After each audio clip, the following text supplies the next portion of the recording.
করতেছে, আমরা বাকিরা হচ্ছে যে দাঁড়ায় দিতেছি, তারা নাকি পুলিশ। তো পুলিশ হলে কি মনুষ্যত্ব কোথায় চলে যায়? আর সেই পুলিশদেরকে যারা হচ্ছে হুকুম করে, যারা উপরে গদিতে বসে আছে, তারা কি আমারে বলেন?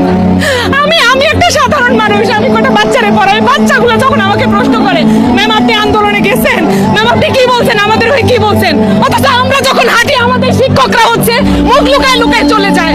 সেই শিক্ষকদের ক্লাস হচ্ছে পরবর্তী প্রজন্ম কেমনে করবে?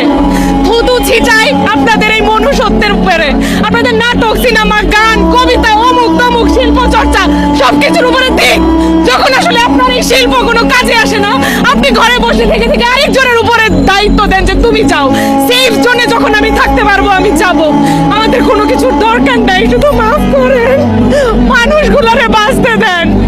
এইভাবে করে মাইরেন না। যা চাই আমরা সেটা আমাদের দেন, কারণ হচ্ছে এই চাওয়াটার জায়গায় আপনি নিয়ে আসছেন আমাদেরকে। আমরা কিন্তু প্রথমে এরকম লাঠি হাতে দাঁড়াই নাই। সব মায়েরা কিন্তু বাইরে বের হয় নাই শুরুতে, এখন মায়েরা বের হয়, ভাইয়েরা বের হয়, বোনেরা বের হয়। আপনি ভাষাটা বুঝেন নাই। আমাদের ভাষা মানুষের ভাষা, মানুষ এই ভাষায় কথা বলে, এই ভাষায় কাঁদে, এই ভাষায় ঘুমায়। আপনি যদি বুঝতে না পারেন, দয়া করে আপনার চারপাশে যে চামচাদের, যে প্রশংসা বাক্য পাঠ করাদের এতদিন ধরে রাখছেন, সেই সকল বুদ্ধিজীবীদের প্রশ্ন করেন এই ভাষার মানে কি।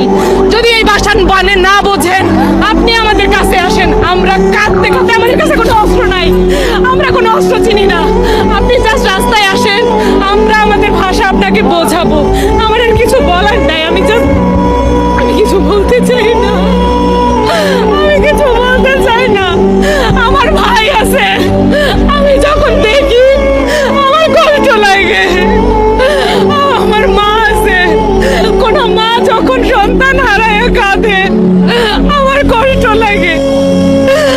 আমি শারীরিকভাবে অসুস্থ, কিন্তু আজকে এখানে আমি আসছি, আমার মনে হয়েছে যে না, ওই সকল মা বোন, ওদের কাছে যে আপনারা সাংবাদিকরা, আপনারা তো মানুষ চিনে চিনে যান, আপনারা ওই সকল মা বোনদের কাছে গেলে হয়তো তাদের ভাষা নাও বুঝতে পারেন, কিন্তু আমি পারি না।